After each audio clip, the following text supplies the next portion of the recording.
আসসালামু আলাইকুম রহমতুল্লাহ।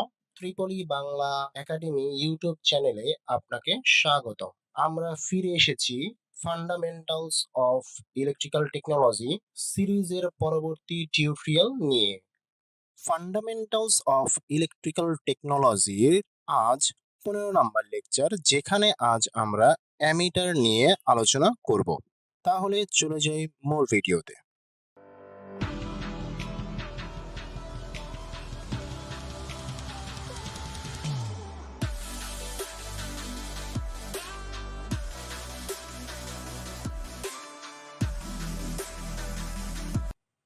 অ্যামিটার, প্রথমে আমরা দেখব অ্যামিটারের সংজ্ঞা বা অ্যামিটার কাকে বলে।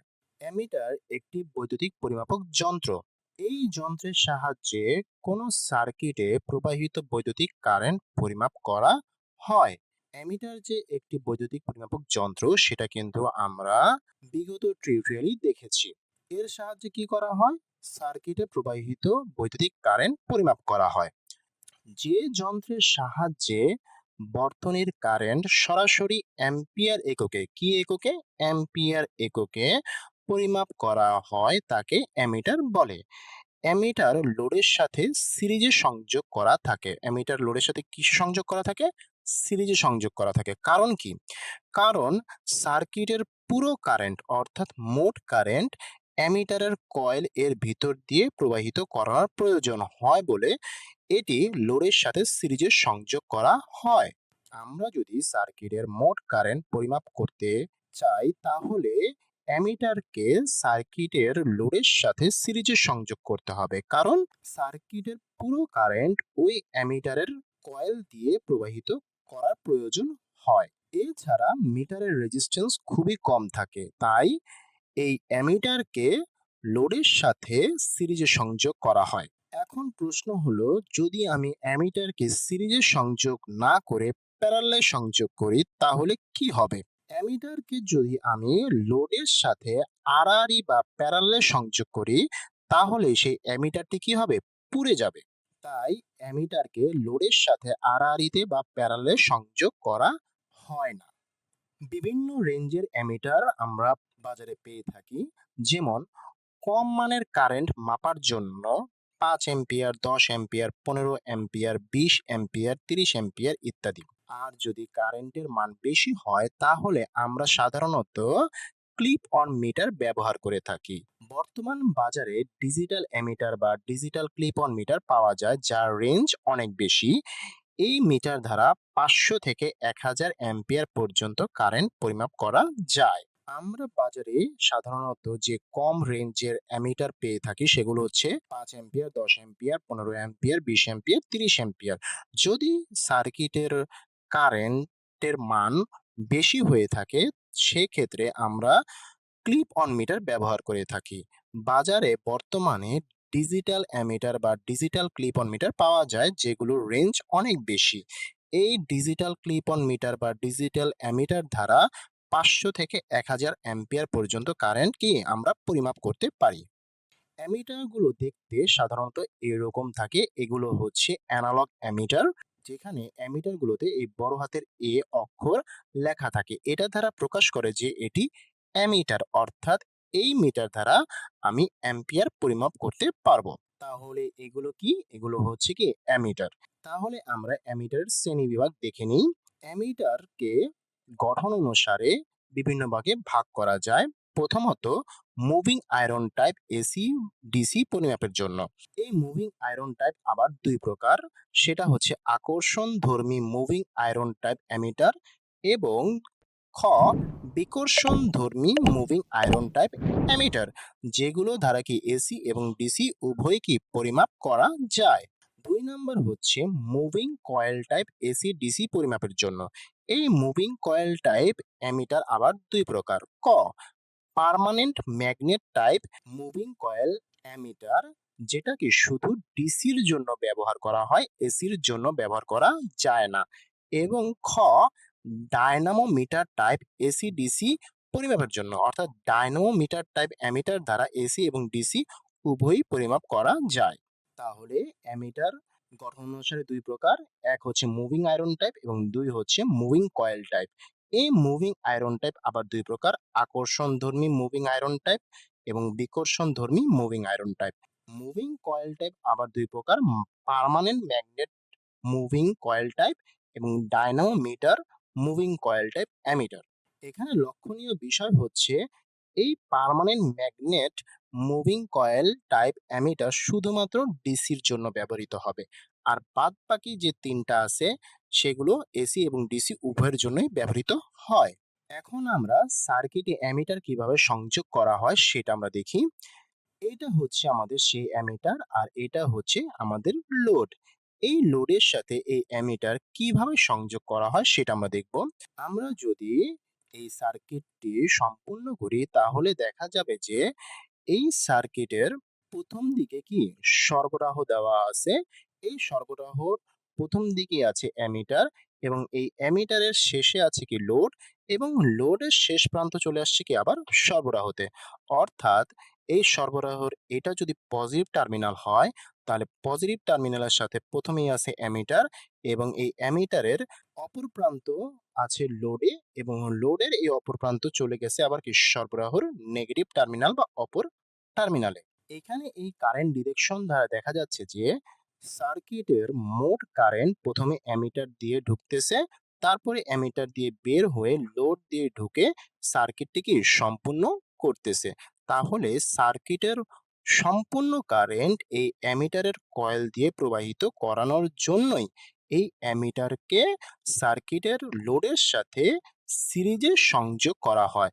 তাহলে দেখা যাচ্ছে যে এই সার্কিটের কারেন্ট ডিরেকশন কিন্তু একটাই, অর্থাৎ কারেন্ট চলাচলের পথ কিন্তু একটাই। তাহলে আমরা বলতে পারি যে এই অ্যামিটারটি এই লোডের সাথে কি সিরিজে সংযুক্ত অবস্থায় আছে। আমরা যদি এই জিনিসটাকে আরেকটু ভালোভাবে বুঝতে চাই তাহলে আমরা এইভাবে আরেকটু চিত্র আঁকি যে এটা হচ্ছে সেই আমাদের অ্যামিটার, এটা হচ্ছে সেই আমাদের লোড। এখন যদি আমরা এই সার্কিটটি সম্পূর্ণ করি তাহলে দেখা যাবে কি আমরা সার্কিটের সাপ্লাইটি দিয়ে দিলাম। সাপ্লাই থেকে দেখা যাচ্ছে কি এই সরবরাহিত কারেন্ট এই অ্যামিটার দিয়ে ঢুকতেছে, আবার ঢুকে কি এই অ্যামিটার দিয়ে বের হয়ে লোড দিয়ে গিয়ে আবার কি সার্কিটটি সম্পূর্ণ হচ্ছে। তাই সার্কিটে এই লোডের সাথে এই অ্যামিটার গুলোকে এইভাবেই সিরিজ আকারে সংযোগ করা হয়ে থাকে, যেখানে সার্কিটের মোট কারেন্ট এই অ্যামিটারের কয়েল দিয়ে প্রবাহিত হতে পারে। এগুলোই হচ্ছে কি অ্যামিটারের সংযোগ চিত্র। এখন আমরা দেখব সার্কিটে অ্যামিটার সংযোগ করে কিভাবে পাঠ গ্রহণ করা হয়। প্রথমে আমাদের কারেন্ট অনুযায়ী অ্যামিটার বাছাই করে নিতে হবে। যদি সার্কিটের কারেন্টের রেঞ্জ কম থাকে তাহলে কম রেঞ্জের অ্যামিটার নিতে হবে, আর যদি সার্কিটের কারেন্টের পরিমাণ বেশি থাকে তাহলে বেশি রেঞ্জের অ্যামিটার নিতে হবে। বেশি রেঞ্জের অ্যামিটার নেওয়ার জন্য সাধারণত আমরা ক্লিপ অন মিটার ব্যবহার করে থাকি। এখানে লক্ষণীয় বিষয় এই যে অ্যামিটারের রেঞ্জ অবশ্যই সার্কিটের কারেন্টের রেঞ্জের চেয়ে বেশি হতে হবে। অর্থাৎ অ্যামিটারের রেঞ্জ যেন কোনোভাবেই সার্কিটের কারেন্টের চেয়ে কম না হয়, অবশ্যই যেন বেশি হয়, সেদিকে লক্ষ্য রাখতে হবে। অ্যামিটারকে লোডের সাথে সিরিজে সংযোগ করতে হবে সেটা আমরা জানি। এরপরে এসি অ্যামিটারের ক্ষেত্রে পজিটিভ বা নেগেটিভ টার্মিনাল বিবেচনা করতে হয় না। অর্থাৎ অ্যামিটারটি যদি এসির জন্য ব্যবহার করা হয় তাহলে কি অ্যামিটারের পজিটিভ বা নেগেটিভ টার্মিনাল বিবেচনা করার দরকার হয় না। কিন্তু যদি অ্যামিটারটি ডিসির জন্য ব্যবহার করা হয়ে থাকে তাহলে অবশ্যই অ্যামিটারের পজিটিভ এবং নেগেটিভ টার্মিনাল দেখে সংযোগ করতে হবে। অর্থাৎ সাপ্লাইয়ের পজিটিভ প্রান্তের সাথে অ্যামিটারের পজিটিভ প্রান্ত সংযোগ করে অ্যামিটারের অপর প্রান্তের সাথে লোডের সংযোগ করতে হবে, এবং লোডের অপর প্রান্তটি সাপ্লাইয়ের নেগেটিভ প্রান্তের সাথে সংযোগ করতে হবে। এখানে দেখা যাচ্ছে যে এসি অ্যামিটারের ক্ষেত্রে কোনো ঝামেলাই নেই, অর্থাৎ পজিটিভ নেগেটিভ বিবেচনা করার দরকারই নেই, শুধু লোডের সাথে সিরিজে সংযোগ করে দিলেই হয়ে যাবে। কিন্তু যদি অ্যামিটারটি ডিসির জন্য ব্যবহার করা হয় তখন অ্যামিটারের পজিটিভ এবং নেগেটিভ টার্মিনাল দেখে সংযোগ করতে হবে। যেমন সাপ্লাইয়ের পজিটিভ প্রান্তের সাথে অ্যামিটারের পজিটিভ প্রান্তটি সংযোগ করতে হবে এবং অ্যামিটারের অপর প্রান্তটি লোডের এক প্রান্তের সাথে সংযোগ করতে হবে।